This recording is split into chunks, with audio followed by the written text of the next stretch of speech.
Marcus Chen woke up with sand in his mouth and fire in his lungs. His head pounded like someone had hit him with a wrench. For a moment he couldn't remember where he was or what had happened. Then the memories came flooding back, and with them a cold rage that cut through the desert heat. They had left him. His own crew had drugged his drink, taken everything he owned, and dumped him on this dead planet like garbage. He pushed himself up slowly, every muscle screaming in protest. The twin suns of Cat 7 blazed overhead, turning the endless sand into a mirror of white heat. Marcus shielded his eyes and looked around. Nothing. No ship, no equipment, no shelter. Just sand and rocks and more sand stretching to the horizon in every direction. His jumpsuit was soaked with sweat. His tools were gone. His water bottles were gone. Even his emergency pack had been stripped from his belt. But when he checked his right boot, his fingers found the small multi-tool he always kept hidden there. It wasn't much, but it was something. Marcus had been a mechanic for 20 years, working on every kind of ship, from garbage haulers to luxury cruisers, and knew how to survive with less than nothing. The betrayal shouldn't have surprised him. The crew of the merchant ship Falcon's Pride had been suspicious from the start. They hired him at the last minute when their regular mechanic quit, offering twice the normal rate for a simple 3-month contract.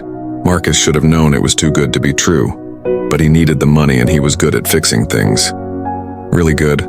Maybe that was the problem. He had been too good at his job. When the captain asked him to look at the cargo hold's environmental systems, Marcus had noticed something odd.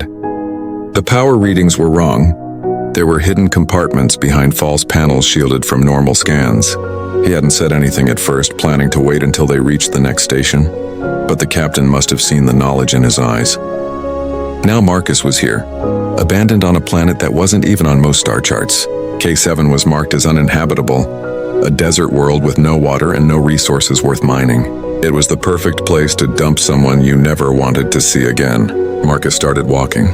He didn't know where he was going, but staying still meant dying. The suns were brutal, and he could already feel his skin burning. He needed shelter, water, and a way to signal for help. In that order, after an hour of walking, his throat felt like sandpaper. After 2 hours, he started to wonder if he would make it to sunset. The landscape never changed. Just endless dunes and scattered rocks that looked like broken bones bleaching in the sun. Then he saw them structures on the horizon rising from the sand like the ribs of some enormous beast. At first, Marcus thought they were rock formations, but as he got closer, he realized they were ruins, ancient buildings, their surfaces smooth and crystalline, partially buried by centuries of sand. Marcus stumbled toward them, hope giving him new energy. Where there were buildings, there might be water or at least shade. The ruins were strange. The walls had an organic quality, as if they had been grown rather than built. They were made of some kind of crystal or metal that seemed to shift colors. In the light flowing from deep blue to purple to silver, Marcus ran his hand over the surface. It was warm to the touch and covered in patterns that might have been writing or decoration. He found shelter in what might have once been a large hall. The roof was partially intact, providing blessed shade. Marcus collapsed against a wall and closed his eyes. His head was spinning from dehydration. He needed water soon, or none of this would matter. Using his multi-tool, Marcus began digging in the lowest corner of the ruin. Desert planets sometimes had underground moisture that collected in low points. After an hour of work, his hands raw and bleeding, he found damp sand. It wasn't much, but it was enough. He fashioned a solar still using his shirt and some pieces of crystal, letting the sun evaporate the moisture and collected drop by precious drop. By nightfall, Marcus had collected maybe a cup of water. It tasted like chemicals and sand, but it kept him alive. He spent the night shivering in the ruins. The temperature had dropped from burning hot to freezing cold within an hour of sunset. When the suns rose again, Marcus was still alive, barely. He drank the small amount of water his still had collected overnight and set out to explore more of the ruins. If people had lived here once, there might be more supplies, or better yet, working technology. He wandered through the crystalline structures for hours, finding nothing but more empty rooms and broken walls. Then, just as he was about to give up, he saw it. A massive shape half buried in the sand at the edge of the ruins. It was huge, easily the size of a small spacecraft. But the design was like nothing Marcus had ever seen. The hull was covered in what looked like scales, each one made of the same shifting metal as the ruins. There were no visible seams or welds. The whole structure seemed to have been grown in one piece. and despite being buried for who knew how long, there was a faint hum of power coming from deep inside. Marcus approached carefully. His engineer's brain was already analyzing the structure, noting the organic curves and the way the scales overlapped for maximum protection. This wasn't human technology. It wasn't even like the alien tech he had worked on before. This was something else entirely. He found what looked like an entrance, a circular opening sealed by a membrane of crystalline material. Marcus pressed his hand against it. The surface was warm and seemed to pulse with a slow rhythm like a heartbeat. Without warning, the membrane dissolved. Marcus jumped back, but nothing attacked him. Instead, lights began to flicker inside the vessel, dim and weak, but definitely active. Something was waking up. Marcus knew he should run. Every instinct screamed at him to get away, but he was a mechanic. His curiosity was stronger than his fear, and besides, what did he have to lose? He was already dead if he stayed in the desert. I stepped inside. The interior was like a living thing. The walls had the same scaled texture as the outside, and they glowed with a soft bioluminescent light. Marcus walked down a corridor that seemed to breathe, the walls expanding and contracting slightly, with that same slow rhythm. Then he heard it, a sound like metal scraping against stone, followed by a deep, rasping breath. Something was moving in the darkness ahead, something big. Marcus raised his multi-tool like a weapon, knowing it would be useless against anything that could survive in this dead ship. His heart hammered in his chest as a shape emerged from the shadows. It was massive, easily 3 times his height, with scales that shimmered like oil on water. Wings were folded against its back, torn and damaged. Its head was reptilian but intelligent, with eyes that glowed like dying stars. Biomechanical implants were fused to its body, wires and tubes running beneath the scales like veins. A dragon. Marcus was looking at a dragon from some ancient alien race, and it was dying. The creature's eyes focused on him, its mouth opened, revealing teeth like swords. Marcus stood frozen, unable to move or breathe. This was how it ended. Abandoned in the desert only to be killed by a dying monster from a forgotten age. But the creature didn't attack. Instead, it collapsed, its massive body hitting the floor with a sound like thunder. The glow in its eyes was fading. Marcus looked at the creature and saw something he recognized. Not a monster, not an alien, but a machine that was breaking down. A complex, beautiful machine that needed fixing. He took a step forward, then another. The creature's eyes tracked him, filled with pain and confusion. Marcus knelt beside its massive head and placed his hand on its scaled surface. It was burning hot. "All right," Marcus said quietly. "Let's see what I can do." The creature's scales were hot enough to burn, but Marcus didn't pull his hand away. He had learned long ago that the first rule of fixing anything was understanding what was wrong. And right now this being was very, very wrong. Its breathing was shallow and irregular. The biomechanical implants along its body were sparking and smoking. Tubes that should have been carrying fluids were dry or leaking. This wasn't just a sick creature. This was a failing system, and Marcus knew systems. The dragon's eyes followed him as he moved around its body, examining the damage. There was intelligence in those eyes, but also confusion and pain. It tried to lift its head, but couldn't. One of its wings twitched weakly, and Marcus saw that the membrane was torn in several places with wires and circuitry visible through the holes. "Easy," Marcus said softly, though he had no idea if the creature could understand him. "I'm not going to hurt you. I'm going to help. Maybe if I can figure out what's wrong." He traced one of the tubes running along the creature's neck. It led to a port in its chest where a crystal matrix glowed dimly. A power source, Marcus guessed, but it was failing, the light flickering like a dying bulb. He pressed his ear against the scales and listened. Beneath the heat, he could hear grinding sounds, stuttering rhythms where there should have been smooth operation.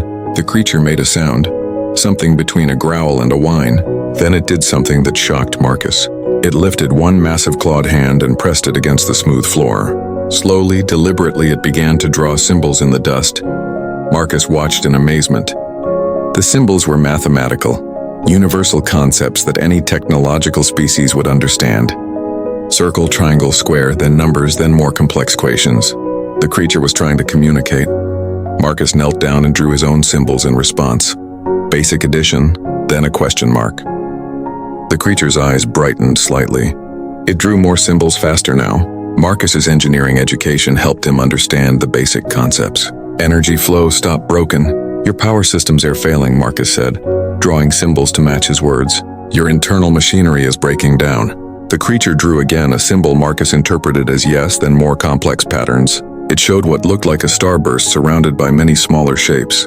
Then those shapes attacking the starburst. Finally, the starburst breaking apart into pieces with lines leading down to this creature and others like it. A history lesson in sand and dust. This being's people had been attacked, destroyed, scattered. It had been sleeping here for a very long time. Now it was waking up and its systems couldn't handle it anymore. Marcus sat back and wiped sweat from his face. This was impossible. He was a starship mechanic, not a xenobiologist or a surgeon. He fixed engines and life support systems, not living beings merged with technology. He had no tools, no parts, no equipment. He was trying to repair something he didn't understand, with nothing but a multi-tool in desperation. But he had to try. He started with the power system. Using his multi-tool, Marcus carefully pried open the access panel in the creature's chest. The crystal matrix inside was corroded, covered in some kind of mineral buildup that was blocking the energy flow. It reminded him of scale in old water pipes or carbon deposits in a fuel line. Marcus drew symbols in the dust. I need to clean this. It will hurt. Do you understand? The creature's eyes met his. It drew a single symbol. Yes. Marcus went back to the ruins and gathered what he needed. Crystalline fragments that might conduct electricity. Pieces of metal, sand of different types. He spent hours testing combinations using his multi-tool small power cell to run experiments. Finally, he created a weak acid solution from minerals he found in the rock formations. When he returned to the ship, the creature was weaker. Its breathing had become more labored. Marcus didn't have time to be gentle. Peppered the acid solution into the power matrix and watched it foam and bubble as it ate away the corrosion. The creature's entire body went rigid, its claws digging gouges in the metal floor, but it didn't pull away. After the acid had done its work, Marcus flushed the system with clean sand, using it as an abrasive to scrub away the remaining buildup. Then he used water from his solar still to rinse everything clean. It took hours, and by the end, his hands were burned from the acid and his arms ached from the effort. But when he sealed the panel again, the crystal matrix glowed brighter. Not perfect, but better. The creature's breathing eased slightly. One problem down, about 100 more to go. Over the next 3 days, Marcus barely slept. He worked on the creature's systems one by one, learning as he went. The biomechanical implants were sophisticated beyond anything human science had achieved. But the principles were the same. Power needed to flow. Fluids needed to circulate. Waste needed to be removed. Marcus created a filtration system using his shirt sand and pieces of crystal to clean the creature's circulatory fluid. He bypassed damaged circuits using wire he salvaged from broken implants. He even rigged a makeshift coolant system using water from his solar still. And the temperature difference between day and night. Nothing he did was elegant. Everything was held together with improvised connections and sheer stubbornness. Any proper engineer would have been horrified, but it worked. The creature watched him the whole time, its eyes tracking his every move. Sometimes it would draw symbols in the dust, trying to explain its systems or warn him about dangers. Marcus couldn't always understand, but he learned to recognize the patterns. A sharp symbol meant danger. A flowing symbol meant this part needed fluids. A jagged symbol meant electricity. On the 4th day, the creature moved its wing. Just a small movement, but it was the first time Marcus had seen it move anything beyond its head and one claw. The creature made a sound, a deep rumble that might have been satisfaction or surprise. Marcus collapsed against the wall, exhausted. His solar still had provided just enough water to keep him and the creature alive, but barely. His lips were cracked and bleeding. His hands were a mess of cuts and burns. His skin was red and peeling from sun exposure. But the creature was better. Not healed, not whole, but alive and improving. The creature drew in the dust again. This time the symbols were different. It drew a shape that looked like itself. Then many more shapes around it, a group, a family. Then it drew symbols Marcus interpreted as sleeping and dying. There were others like it somewhere in the ship, still in whatever sleep had kept this one alive for so long, and they were failing just like this one had been. Marcus looked at the creature's glowing eyes and understood what it was asking. Could he save them too? Could he repair dozens of these beings with nothing but scraps and improvised tools? It was impossible. Completely impossible. Marcus had barely managed to stabilize one of them, and he had nearly killed himself doing it. He was dehydrated, exhausted, and running out of materials. The smart thing would be to activate the ship's distress beacon if he could find it, get rescued, and let someone else deal with this. But Marcus looked at those eyes and saw hope. Real hope. For the first time, since waking up in the desert, this creature had trusted him. It had let him cut into its body with crude tools and acid. It had endured pain because it understood he was trying to help. And Marcus was a mechanic. Mechanics didn't leave jobs half-finished. He drew symbols in the dust. "Yes, I will try." The creature's eyes brightened. It touched its massive claw to Marcus's hand, gentle despite its size. Then it drew more symbols, complex ones that took Marcus a while to understand. It was offering to help, to teach him about its people's technology, to guide him. They would do this together. Marcus stood up, his legs shaky, but his resolve firm. He had been abandoned by humans who saw him as disposable. But this ancient being saw him as valuable, worth trusting, worth saving. "All right," Marcus said, looking down the corridor where the other chambers must be. "Show me where they are. Let's wake up your family." The creature made that rumbling sound again, and this time Marcus was sure it was satisfaction, maybe even joy. It struggled to its feet, movement still awkward but stronger than before. Together, the human mechanic and the dragon from a forgotten age walked deeper into the ship. Behind them, the crystal walls pulsed with growing light. The ship was waking up, responding to its pilot's presence. Marcus didn't know if he could really save all of them. He didn't know if he would survive the attempt, but he knew one thing for certain. He wasn't going to die alone in the desert. He was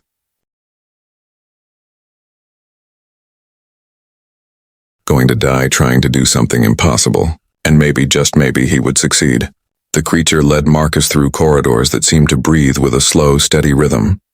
The walls glowed brighter now, responding to the dragon's presence.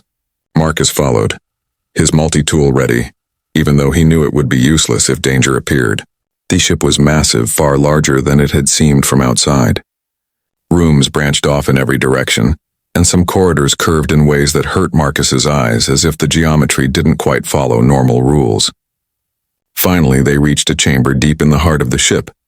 Marcus stopped in the doorway and stared. The room was circular and enormous, with a domed ceiling that displayed what looked like a star map. But it was the pods lining the walls that caught his attention. There were dozens of them, each one containing a dragon like his companion.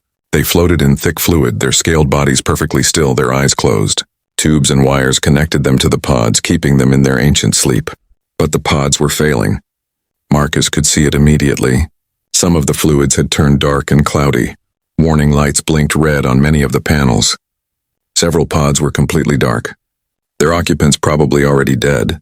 The whole system was running on emergency power, and that power was nearly exhausted.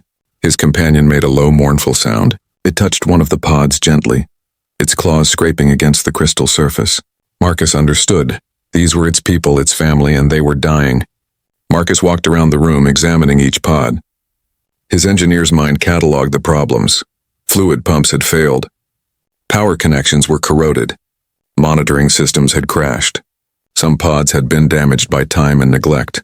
Their seals broken, their contents slowly leaking away. "How long have you been asleep?" Marcus asked, drawing symbols in the dust on the floor. "How many years?" His companion drew numbers. Marcus stared at them, not believing what he was seeing. 12,000 years. These beings had been in suspended animation for 12,000 years, longer than human recorded history. They had been ancient when humans were still learning to build cities. The dragon drew more symbols telling a story. Its people had been the first spacefaring race in this galaxy. They had created the network of jump gates that allowed travel between stars. They had helped younger races develop technology and science. They had been teachers, guides, and protectors. But the younger races had feared them, feared their power, their long lives, their advanced technology. Those races had formed an alliance and declared war. The dragons could have fought back. They had weapons that could destroy stars, technology that could reshape reality. But they were pacifists at heart. They valued life too much to take it, even to save their own. So they had retreated. They'd hidden their greatest treasures and gone into the long sleep, hoping that time would heal the wounds. That one day the younger races would be ready to meet them again as friends rather than enemies. But 12,000 years had passed and no one had come.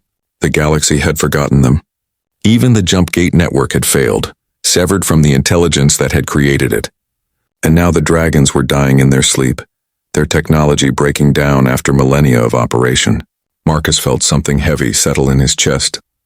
This wasn't just about fixing machines.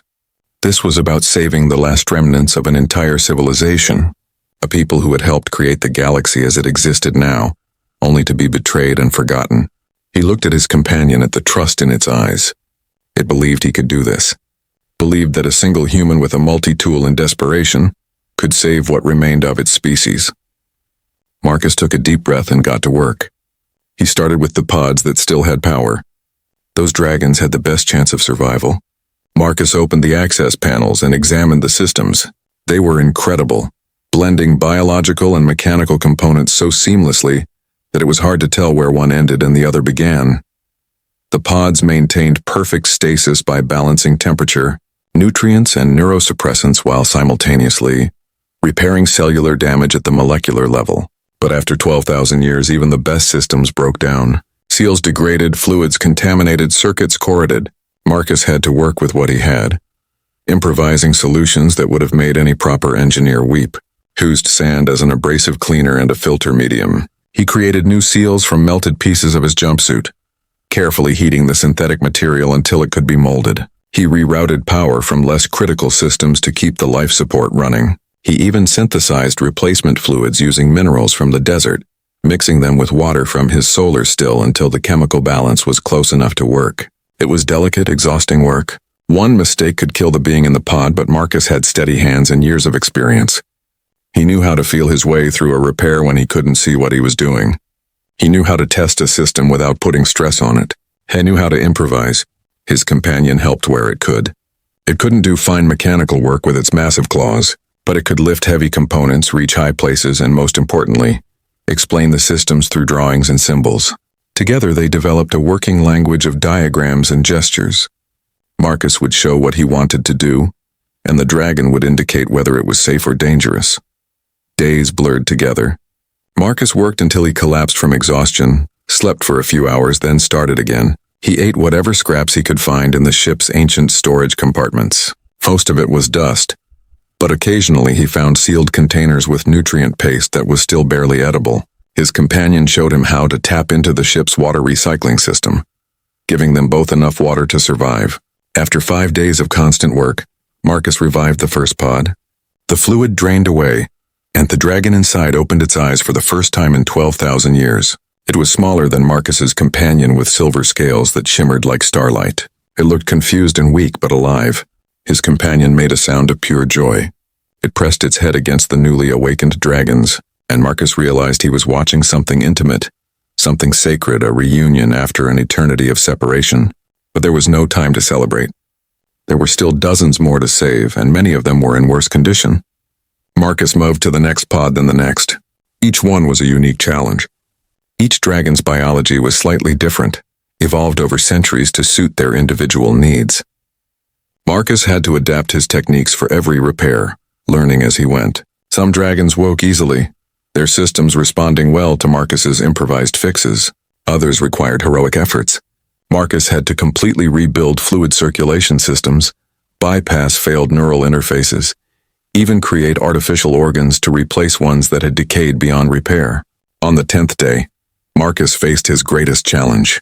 7 dragons were in critical condition, their pods nearly dead.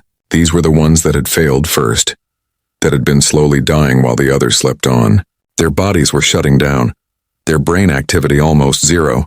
His companion drew symbols in the dust, its movements slow and sad. These ones were too far gone. Even with their advanced technology at full power, these 7 would have been difficult to save. With Marcus's crude tools and improvised parts, it was impossible. Marcus looked at those 7 pods and felt anger burn through his exhaustion. Impossible. He was getting tired of that word. Impossible to survive in the desert. Impossible to repair alien technology. Impossible to save 47 beings from certain death. But he had done all of those things anyway. "I'm not giving up," Marcus said firmly. His companion looked at him surprised. "I don't care how impossible it is. I saved you. I saved the others. I'm going to save these 7 too." He worked on those 7 pods for 3 straight days, pushing himself beyond any reasonable limit. His hands shook from exhaustion and his vision blurred, but he kept going. He cannibalized parts from the empty pods that had already lost their occupants. He created hybrid systems that mixed dragon technology with human engineering principles. He even used his own blood when one dragon's synthetic blood system completely failed, transfusing it directly because there was nothing else left to try. His companion tried to make him rest, but Marcus refused. He could feel time running out for those 7 dragons. Every hour he wasted was an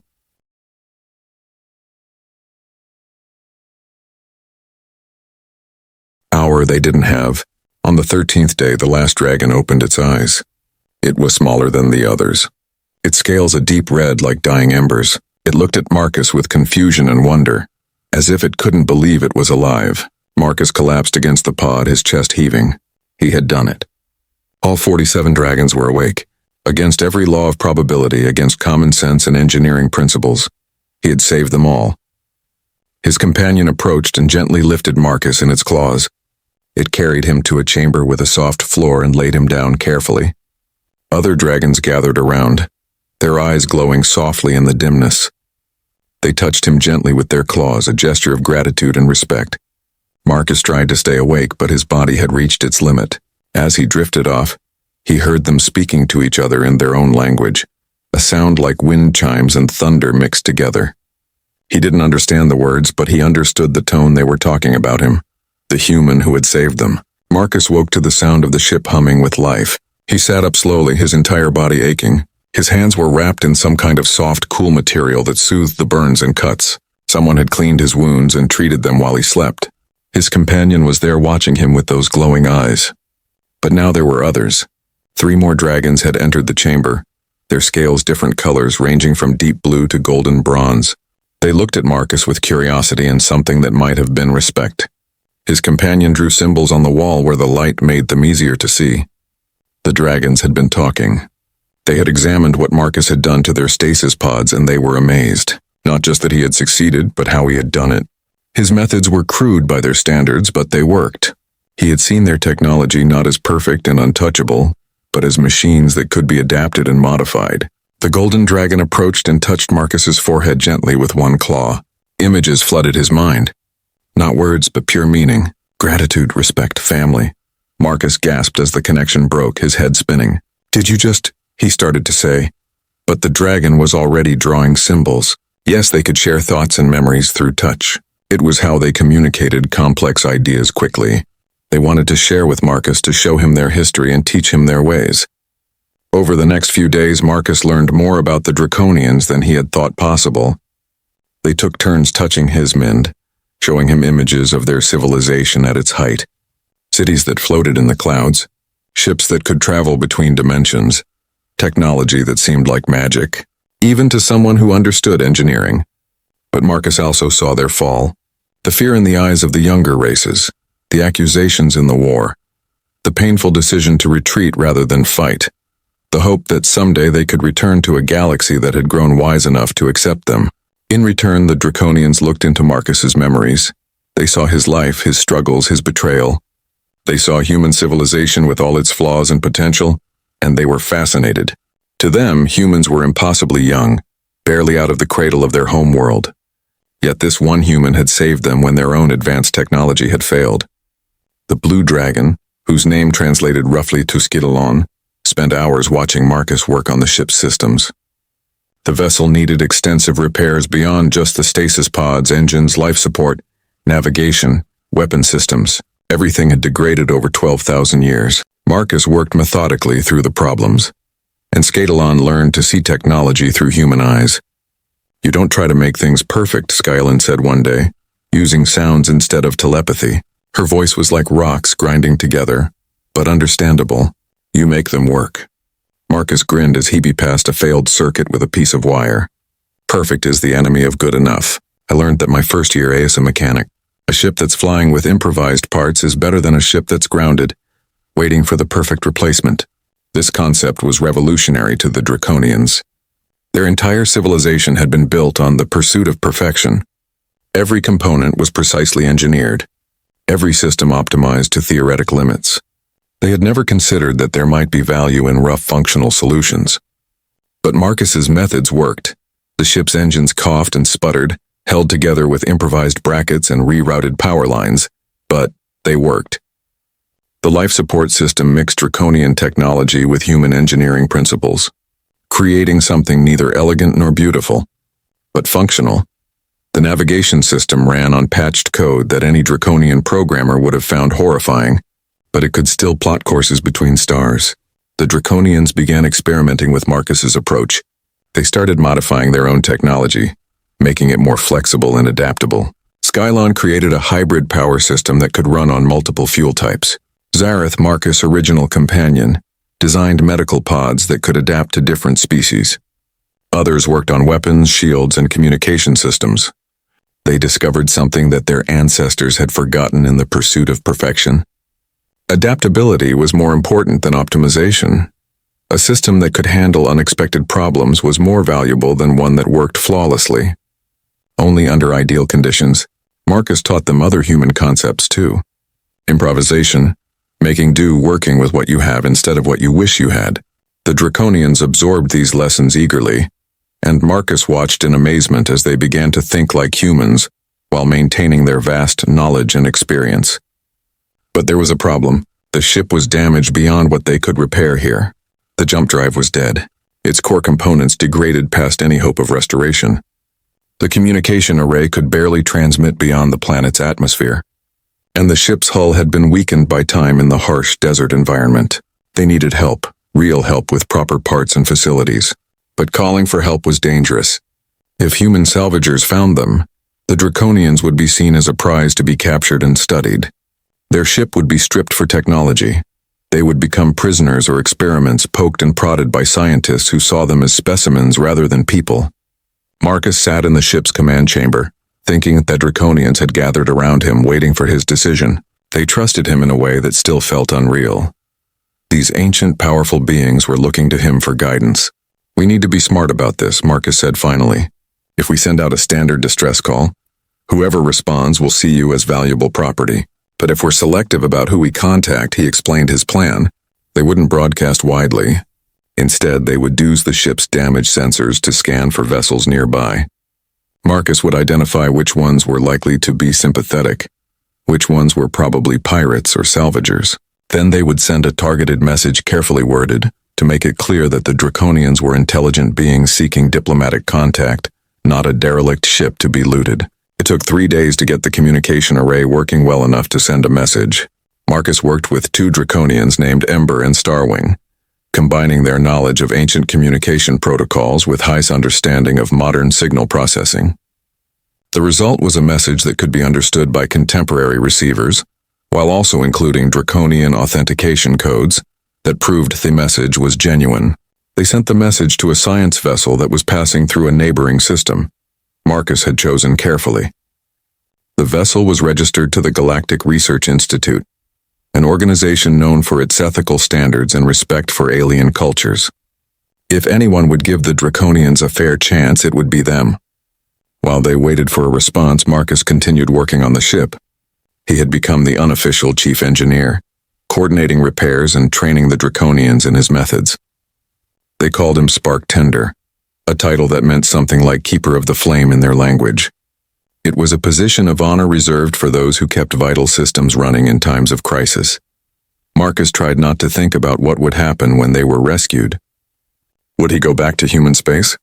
Would the Draconians want him to stay? He had been with them for almost a month now, and he had felt more valued and respected in that time than in his entire 20-year career as a human mechanic. The response came 5 days later. The research vessel Endeavor was interested in diplomatic contact.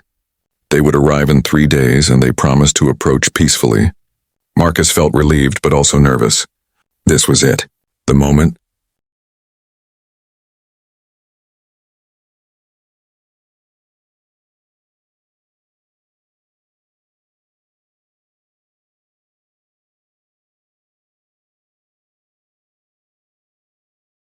That would determine the Draconians' future. When the Endeavor arrived, Marcus stood beside Zarketh at the airlock. The research ship was small compared to the Draconian vessel, sleek and modern. A shuttle detached and approached cautiously. The airlock opened and 3 humans in research uniform stepped through. They stopped dead when they saw the Draconians, their eyes wide with shock and wonder. For a long moment nobody moved. Then Marcus stepped forward. Welcome to the Draconian Vessel, Evening Star, he said calmly. I'm Marcus Chen, Chief Engineer. These are the Draconians, the original builders of the Jumpgate network. They've been in stasis for 12,000 years, and they're seeking peaceful reintegration with galactic civilization.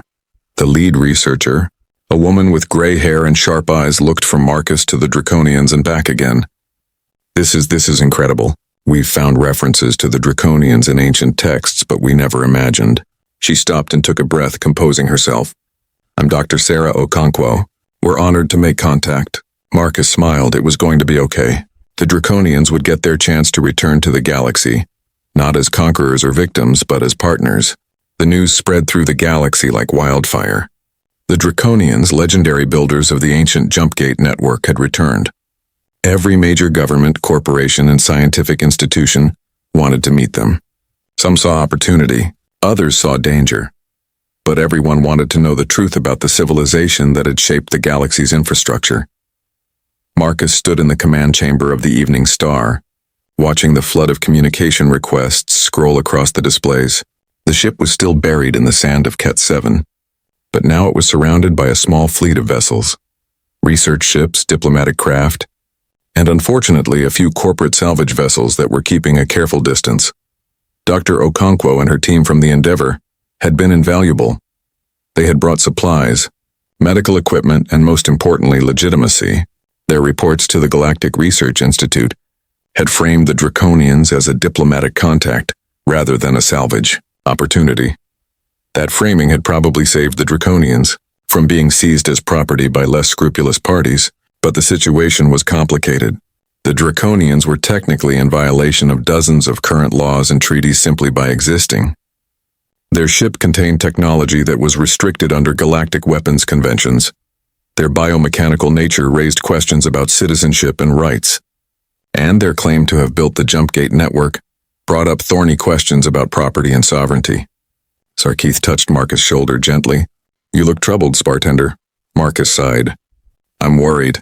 The politicians and lawyers are getting involved now. They're going to want to control you, regulate you, maybe even quarantine you until they figure out how you fit into their systems. Is that not how civilizations work? Zarth asked. Systems and rules and careful negotiations. Yeah, but you're not just another species trying to join galactic civilization. You built it. Your people created the foundation that everything else is built on. You shouldn't have to ask permission to exist. Zarkith made a rumbling sound that Marcus had learned meant amusement. We appreciate your protectiveness, but we have lived for thousands of years. We can be patient with bureaucracy. Over the next weeks, the Draconians began the slow process of reintegration. Ambassadors arrived. Treaties were negotiated. The Draconians shared some of their historical records, carefully edited to avoid revealing the locations of other sleeper ships or hidden caches of technology. They agreed to submit to medical scans and cultural exchanges. They even agreed to let researchers study their technology under controlled conditions. Marcus helped with everything, translating not just language but concepts. He explained human bureaucracy to the Draconians and Draconian perspectives to the humans. He had become a bridge between two civilizations valued by both sides. But as the negotiations dragged on, Marcus realized something. The Draconians were being treated as curiosities, not equals. The human governments were willing to grant them limited autonomy, restricted territory, conditional rights. They would be protected, studied, and controlled, but not truly free. Late one night, Marcus found Zarkeith alone in the observation chamber, watching the stars through the ship's repaired viewports. Can I ask you something? Marcus said quietly. Always, my friend. What did you hope for when you went into stasis 12,000 years ago? What did you think would happen when you woke up? Zarkeith was silent for a long time. We hoped the galaxy would have matured, that the younger races would have learned wisdom along with technology, that we could return as teachers and friends helping to guide civilization toward its potential. She paused. We were naive. The galaxy hasn't changed much, Marcus said. People are still afraid of what they don't understand. They still want to control what they fear. Yes, but there is also hope. Zareth looked at Marcus. You saved us, not because you wanted something from us, not because you feared us or wanted to control us, but because you saw beings who needed help, and you helped. That kind of compassion exists in humans. We have seen it in Dr. Okonkwo and her team as well. Perhaps there is more hope in this age than we thought. The next day, Marcus made a decision. He called a meeting with the Draconian Council. All 47 members gathered in the command chamber. "I have a proposal," he said. "But you're not going to like it." He explained his idea. Instead of submitting to human governance and slowly being absorbed into galactic bureaucracy, the Draconians should claim independence. They should use their knowledge of the ancient jump gate network to reactivate dormant gates, opening new routes through space. They should search for other sleeper ships and wake more of their people. They should rebuild their civilization, not as subjects or curiosities, but as equals. It won't be easy, Marcus warned. Governments will oppose you. Corporations will try to stop you. You'll be challenging the entire power structure of current galactic civilization. Skyland spoke up. And what role would you play in this? Spartander. Marcus hesitated. This was the part he had been dreading. I want to stay with you, help you rebuild, but I'm human. If you claim independence and start challenging the current order, having a human as your chief engineer might complicate things. The chamber erupted in sounds that Marcus recognized as protest. Zarth raised her voice above the others. You saved us. You taught us. You stood beside us when we had nothing. You are Clutchkin family, one of us. If you wish to stay, there is no question of whether you are welcome. Ember stepped forward. Besides, we need you. You understand both our technology and theirs. You can help us bridge the gap between ancient knowledge and modern application. You are not just our engineer. You are our link to this new age. Marcus felt his throat tighten with emotion. He had been abandoned by his own people, left to die on a desert planet. But these ancient beings had adopted him, valued him, made him family. Then I'm in, he said. Let's do this. The Draconians voted unanimously to pursue independence. They began by making a public declaration, broadcast across all major communication channels. They explained their history, their betrayal by the younger races, and their hope for peaceful coexistence. But they also made clear that they would not submit to governance by civilizations that were children compared to their age and experience. The response was explosive. Some governments recognized the Draconians' right to sovereignty. Others condemned them as a threat. Several corporations tried to seize the Evening Star, claiming salvage rights.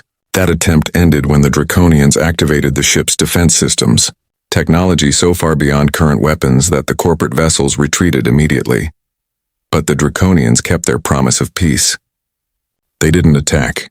They simply made it clear that they could not be taken by force.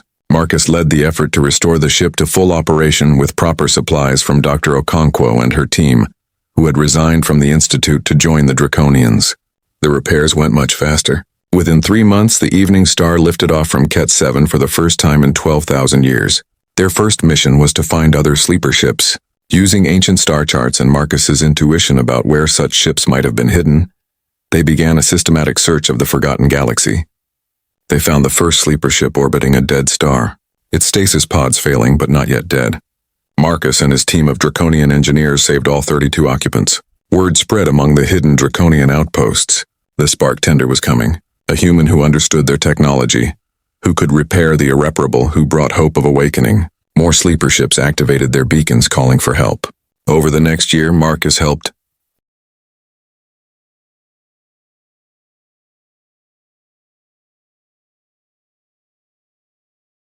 wake over 200 Draconians. Each one was amazed to learn that a human had saved them, and that humans and Draconians were working together as equals. The story of the abandoned mechanic who rescued the dragon descendants became legend among both species. Marcus also led the effort to restore the ancient jump gates. Using Draconian knowledge and human adaptability, they developed a hybrid system that could interface with both ancient and modern technology. Each gate they activated opened new routes through space, breaking the monopoly that current governments had on transportation. Not everyone was happy about this. There were protests, sanctions, even a few skirmishes with corporate security forces, but the Draconians held firm, and slowly the galaxy began to accept the new reality. The ancient builders had returned, and they were here to stay. Years after waking up in the desert, Marcus stood on the bridge of the Evening Star, now the flagship of Asmal but growing Draconian fleet. They were approaching a space station that had been built jointly by humans and Draconians, a symbol of cooperation between species. Zareth stood beside him, her scales gleaming under the station's lights. "Do you ever regret your choice?" she asked. You could have returned to human civilization. You could have been famous. He was wealthy. Marcus thought about his old crew, Théones, who had abandoned him. He had heard they tried to find him once the story of the Draconians became public. They wanted to claim credit for the discovery or maybe just profit from knowing him. He had refused to meet with them. No regrets, Marcus said firmly. Those people saw me as disposable. You saw me as family. That's the only thing that matters.